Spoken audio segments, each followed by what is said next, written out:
First story, I don't want my family. I hate being a wife and mother. There, I said it. I won't say it twice. Because the second time, I might actually mean it in a way I can't come back from. My name is Alana, and this life, this beautiful life, the husband, the baby, the house with the chalkboard wall and the air fryer and the calendar full of doctor's appointments, it's not mine. It was never supposed to be mine.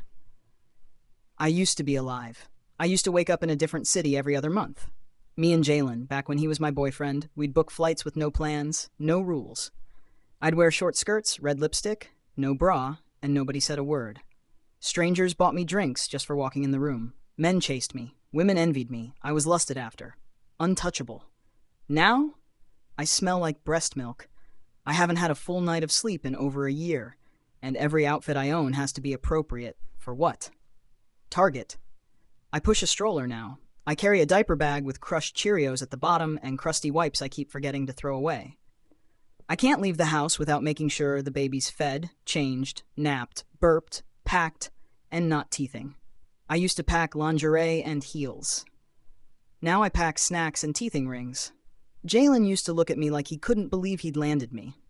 Now he looks at me like I'm a coworker on a long shift. Polite, tired, mutually inconvenienced. We haven't had sex in 3 months. When I try, he says he's tired. When he tries, I fake a headache. We both know what's happening. But neither of us says it. Because if we say it, that we're just roommates now, we'll have to admit the whole thing might have been a mistake. I love my child, I think. I care for him. I protect him. I make sure he's safe. But if I'm being honest, there are moments, dark, quiet moments, when he's screaming and I'm holding him and I haven't eaten all day, where I catch myself thinking, I don't want this. I don't want you. And the guilt that hits me right after? It's nuclear. But that thought, it always shows up again. And Jalen, he tries. But every time he asks, what's wrong? I lie. I smile. I'm just tired. Because I can't say, I miss being wanted. I miss being selfish. I miss not being responsible for anyone but me. Because then he'd ask, do you wish you never had our son? And I don't know if I can lie fast enough to save us. I miss the clubs. I miss the men. I miss the chase, the danger, the attention. I miss being spoiled. Back when men would send flowers just to get my number. Now I ask for help with the dishes and get attitude like I'm being ungrateful. And here's the part no one knows. If a billionaire showed up tomorrow, tall, handsome, mysterious, and said, I'll take care of you. I'll make you disappear. You'll never change another diaper, or hear another cry, or cook another meal again. I would go. I wouldn't even pack a bag. I hate how that sounds. I hate that I mean it. But I do. Because this isn't who I was supposed to become. I was fire. I was chaos. I was unstoppable. Now I'm a schedule. Now I'm a machine that runs on alarms and obligation and fake smiles in grocery store aisles. No one knows how I feel. If I told them, they'd call me a monster. A woman who has everything and still wants to run. But I don't want everything. I want out. I want to wake up alone. I want to walk out of a restaurant without asking if I'm needed at home. I want to exist. For me again. But I won't say any of that out loud. Because then I'd have to face the truth. That my husband and my child aren't my joy. They're my cage. And I'm too afraid to admit I built it myself. Second story, the short end. Would you marry a man you didn't love, just to never be poor again? Because I did, and it cost me more than it gave me.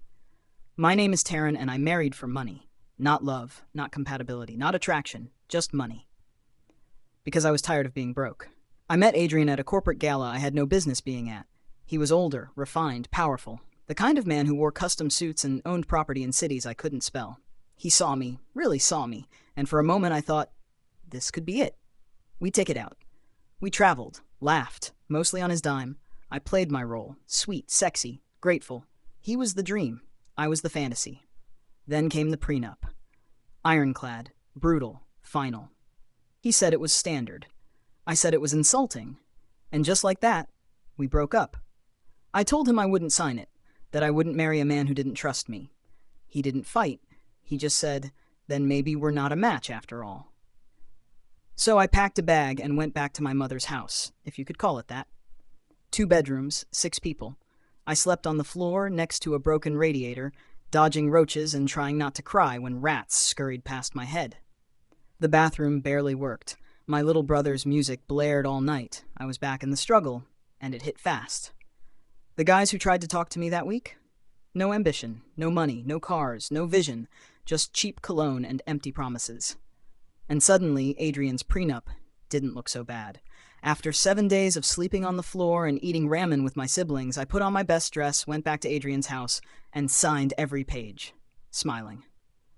He filmed me reading a letter saying I understood everything, that I agreed I wasn't entitled to any of his money, that I believed he earned it before me, that I loved him more than I loved anything he owned. It was a lie, but a pretty one. And it got me back into the marble bathroom, the walk-in closet, the luxury. So I told myself I won, but I didn't. Now I live in a beautiful home that isn't mine, drive a luxury car I'm not allowed to modify, use credit cards with his business name on them, and eat meals I didn't cook but also didn't choose. He controls everything, where I go, who I see, how much I spend. I get an allowance, reviewed monthly. I can't go out without approval, can't travel solo, can't make a single move without it being a line item on his spreadsheet of control. And when he wants me, he gets me. No discussion, no mood, no choice, because refusing him isn't an option. That's how allowances get cut. That's how privileges disappear. So I smile, I nod, I perform, because that's the price I pay to stay. I used to think I was playing the long game, but the truth is, he played me better. I gave up my youth, my body, my freedom, for silk sheets and central air, and now I'm starting to realize I traded too low. And the part that breaks me most? I want a child, more than anything, not for money, not to trap him, not for any loophole in the prenup. I want something real, something that's mine. But Adrian won't allow it. Children complicate things, he says. They tie people together in ways that make contracts messy. Translation? He doesn't want anything he can't control. So I take my birth control like clockwork, smile through the questions from friends, pretend I'm okay not being a mother, when every part of me aches for it. I thought I was escaping poverty, but I walked into a different kind of prison. One with granite countertops, imported chandeliers, and no doors. I don't love him. I never did. I'm not attracted to him, but I signed the paper. So I stay, because I'm too afraid of going back to roaches and hand-me-downs, too afraid of being broke again. So yeah, I got what I wanted. But now, I belong to a man I can't stand, in a life that doesn't feel like mine, wondering if I sold my soul too cheap. Third story, just don't leave. I let my husband sleep with other women, and I promised I wouldn't leave him. I know how that sounds. Desperate, pathetic, weak. But when you've loved someone your whole life, when you've built your world around them, you'll do anything to keep them from walking away, even if it means breaking your own heart first. My name is Tasha. I've been married for 11 years, and I made a deal with my husband I never thought I'd make, just to keep him. I've known Darren since high school. Back then, I was the quiet girl, the big girl, the one who stayed in the back of the classroom hoping the desk wouldn't creak when I sat down. He was popular, confident, out of my league if we're being honest. But he saw me, really saw me, and when he asked me out, it felt like a movie moment, like maybe all the years of being invisible were leading up to him. He made me feel like I was enough, until I wasn't. Over the years, life started changing me. Pregnancy, stress, work, grief, it all stuck to me like extra weight. And yeah, I got bigger. Stretch marks, loose skin, back pain that wouldn't quit. I hated mirrors so much I stopped using them unless I had to. I told myself Darren didn't mind, that he loved me for me. But deep down, I saw the way his eyes stopped lighting up when I walked in the room. Then one night, a regular Tuesday, we were both getting ready for bed. He sat on the edge of the mattress, elbows on his knees, quiet for a long time. I asked him what was wrong, and he said it. Soft at first, like he didn't want to hurt me, but the words hit just the same. I still love you, but I'm not attracted to you anymore. I froze. I felt my throat tighten, my stomach drop, like the ground under me just cracked wide open. He kept talking, but I could barely hear it. I miss feeling excited. I miss passion. I'm not saying I don't care about you, Tasha. I do, of course I do, but physically, it's just not there anymore. It wasn't a scream, it wasn't an argument, it was worse, it was calm, decided. like something he'd already practiced saying in his head. And deep down, as much as it hurt, I wasn't surprised. I knew I'd changed. My body didn't look like the woman he married. My confidence was gone. I stopped dressing up, stopped wearing makeup, stopped trying. I felt more like his roommate than his wife. Our kisses had turned into pecks on the forehead. Our sex life? Gone. Months would go by with nothing more than a quick hug and an I love you before bed. We didn't hold each other anymore. We didn't even look at each other the same. But hearing him say it out loud, hearing him admit that he wanted something else, it broke something in me. Still, I didn't scream. I didn't cry. I didn't ask him how long he'd been feeling that way or who he'd been looking at when I wasn't enough. I just sat there, like a statue. And then he said the part that shattered me. I want to be with other women. I remember blinking real slow. I remember staring at a spot on the wall, trying to focus on anything other than the fact that my husband, the only man I'd ever loved, was telling me he wanted someone else. I felt invisible again. Just like high school. Like I was fading. He kept talking. About how he didn't want to lose me. About how I'd always be his best friend. How I meant the world to him. Best friend. I felt like a charity case. Like he pitied me more than he loved me. But instead of telling him to get out, instead of demanding more, I nodded. I said, just don't leave me. You can see other women. Just don't divorce me. He looked confused.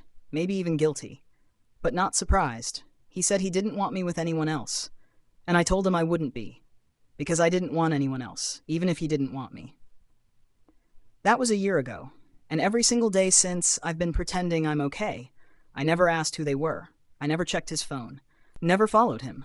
Never said a word when he started coming home later, dressing nicer, smelling like cologne I didn't buy. But I noticed. Of course I noticed. I started trying again. I got my hair done. Lost a little weight, bought new clothes, tighter ones. I even bought lingerie, stood in the mirror, and forced myself to believe I still had something worth wanting. But he never noticed. He barely looked. He kissed my cheek. Said thank you when I made dinner. Laughed at my jokes. Like a friend. Like a good roommate. But never like a man who desired his wife. And that's what kills me. Not the cheating. Not even the lies. It's the silence. The emotional distance. It's knowing I could wear lace or sweatpants. It wouldn't matter. Because he's already checked out. He just doesn't want to move out. My friends don't know. They think we're just a tired couple trying to make it work. But I've stopped trying. I just survive now. Smile when he walks in. Pretend I'm asleep when he gets home late. Fold his clothes. Make his plate. And when he sleeps beside me, I stare at the ceiling and wonder if tonight was the night he was with someone else. Or if maybe he found someone better. Someone worth loving out loud. So if you ever ask, why would a woman let her husband sleep around and stay? The answer's simple. Because heartbreak hurts, but abandonment feels worse. Because starting over at zero after you've given someone everything you had, it's terrifying. Because sometimes we cling to the hope that the man we loved might come back, even when we know deep down he's already gone. Fourth story, paralyzed marriage. My wife survived the car accident, but my love for her didn't. I've never said that out loud, not even to myself. But it's been living in the corners of my chest for a while now, like mold, and I think it's time I stop pretending it's not there. My name is Marcus, and if you met me in public, you'd probably think I'm a good husband. I bring her to all her appointments. I cook, I clean, I do everything she can't do anymore. People say things like, you're a saint, or she's lucky to have you. But the truth? The truth is that most days I want to run. Before the accident, we had a good life. Nina was everything I ever wanted in a woman. Confident, sharp, beautiful, wild when she wanted to be. We'd dance in the kitchen, travel, have sex on hotel balconies, argue about dumb things, and laugh an hour later. She had this fire in her that pulled people in, me included. Then one phone call changed everything. Head-on collision. Drunk driver. Rush to the hospital. Spinal damage. Nerve damage. Soft tissue trauma. Just like that. My wife went from vibrant to fragile. From unpredictable to completely dependent. She survived, but something in her didn't. And I hate myself for saying this, but something in me didn't either. She can't walk now, can barely dress herself. She's on medication that makes her moody, tired, detached. I try to stay strong, I try to be present. But sometimes when I help her out of bed and I feel her weight in my arms, I don't feel love. I feel trapped, and the guilt eats me alive. She says thank you. She still tries. She tells me I'm her rock, that she wouldn't have survived this without me.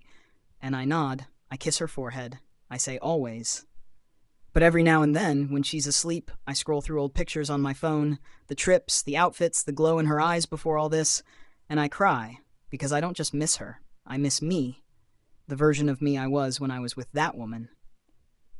The truth is, I don't know how to do this. This isn't what I signed up for. And I know how that sounds. Cruel, weak, like I'm some coward who can't handle real life. But I'm human, and the kind of love it takes to be a full-time caretaker, it's different. It's not romantic. It's duty. It's obligation. It's survival. It's waking up early to change sheets because she had another accident. It's helping her bathe when she's too embarrassed to even look at me. It's nodding through tears when she says, I feel like a burden. And lying, you're not. But sometimes, she is. And that sentence makes me feel like the worst man on earth. I didn't plan to cheat. It wasn't some long affair. No names, no numbers, no follow-up. Just a night. One night when I said I needed air and drove too far. One night when a stranger touched me without pity in her eyes. One night when I felt like a man again instead of a nurse. And I've never told anyone. Not her. Not my friends. Not even myself when I'm looking in the mirror. Because I don't want to say it out loud. Because once I do, I don't know if I'll be able to stop. I don't cheat now. But the memory, it lingers. And every time she kisses me, every time she tells me she's lucky to have me, I feel sick. Because she doesn't know who I really am anymore. I don't cheat, but I have. I don't lie, but I live one. Sometimes I imagine what life would be like if it never happened. I picture her running again, dancing, grabbing my hand in public like she used to, getting mad because I forgot to text her back, surprising me with weekend plans. I think about that version of her like she died, because in a way, she did. And I'm still grieving. But I can't say that either, because grief is for widows, not for husbands who still have their wives right there in the room, breathing. People say love is unconditional. But no one talks about the conditions you never expected, like having to wipe the woman you once undressed with shaking hands, like kissing her scars and pretending they don't make you flinch inside, like giving everything and still feeling like a traitor. So yeah, my wife survived the car accident, but I didn't. Not completely. And maybe one day I'll get brave enough to say it out loud to someone. But for now, I'll keep showing up, keep folding blankets, keep giving pills, keep smiling in public, and keep hiding the truth that I already left.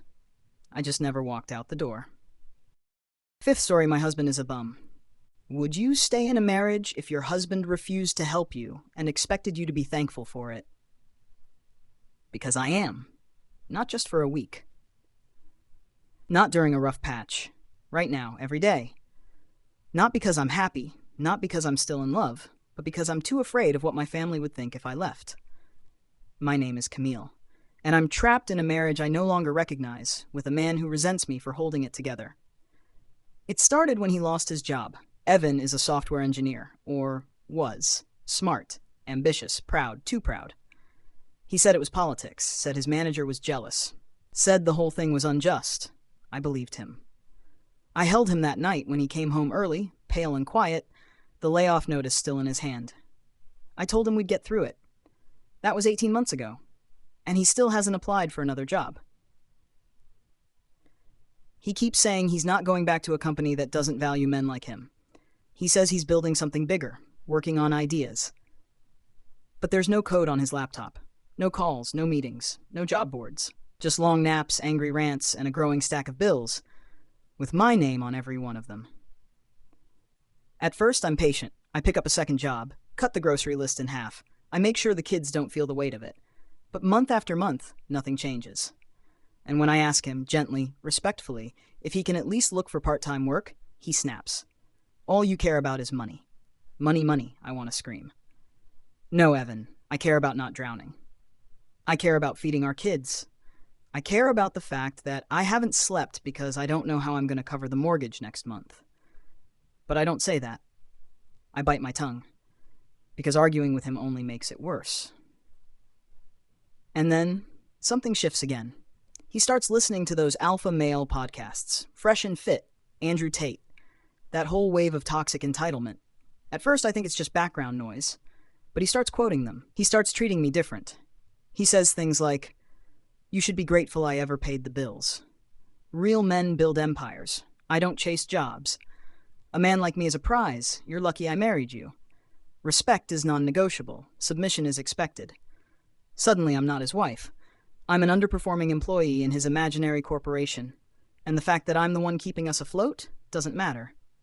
He still acts like I owe him something. And still, I stay, because I'm not just scared. I'm ashamed. My mother says, "You made a vow, Camille. You said for better or worse." My aunt says, "Marriage is hard, but divorce, that's forever." Even my pastor says, "Trials are spiritual tests. Don't break your covenant just because you're uncomfortable." So I smile in public, I nod through the advice, and I go back home to carry it all on my back. But this isn't just about him not working. This is about the disrespect. This is about being invisible in your own house.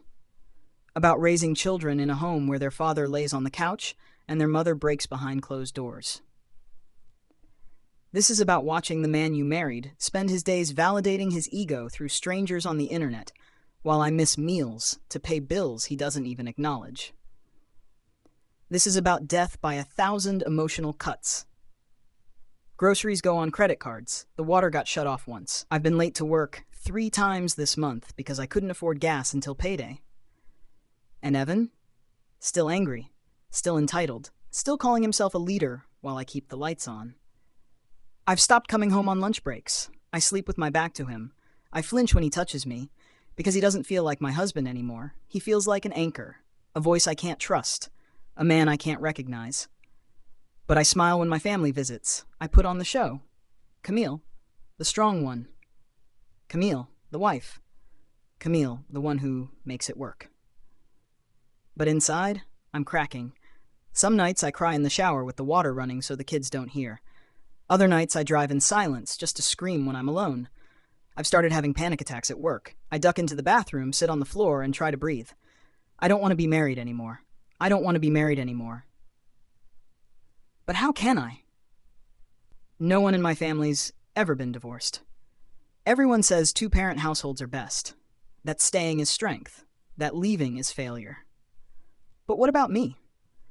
What about the woman who works 12 hours and still has to cook when she gets home? What about the kids watching me break while their father watches YouTube all day?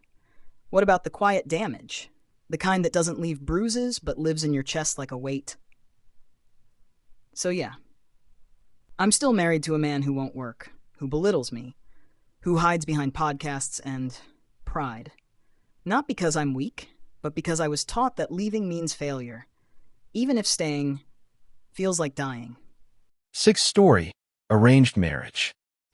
My wedding is being arranged and I don't want it. But I can't say that out loud.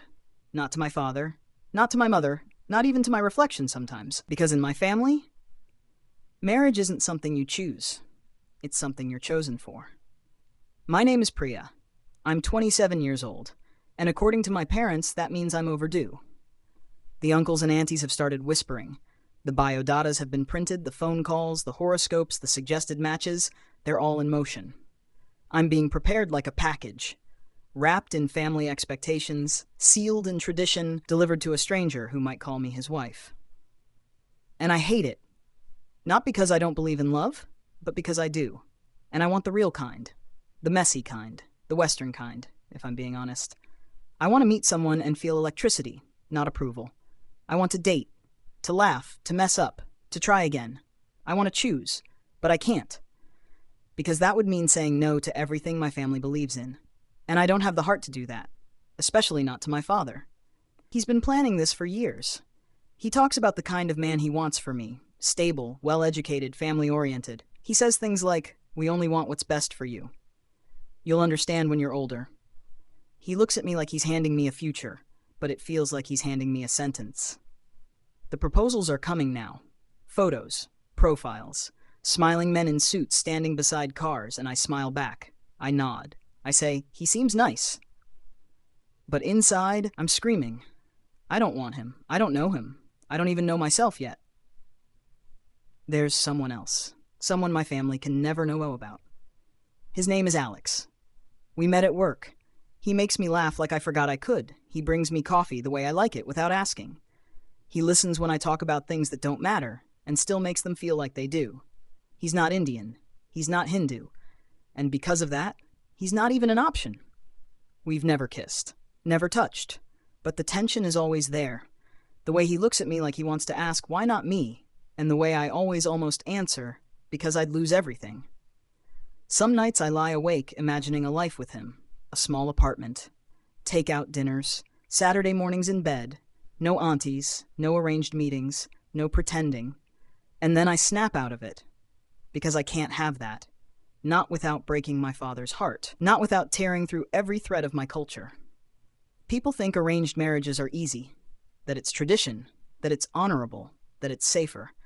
But no one talks about the girls like me, the ones who smile politely while dying inside. The ones who nod and say, "Yes, Papa," while screaming no in silence.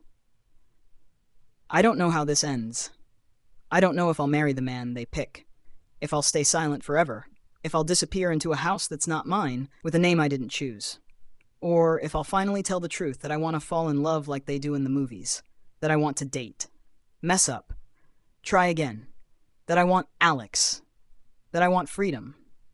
But for now, I keep my mouth shut. I wear the jewelry, smile for the family photos, read the pearls, pretend. Because being a good daughter means saying yes, even when everything in me is begging to say no.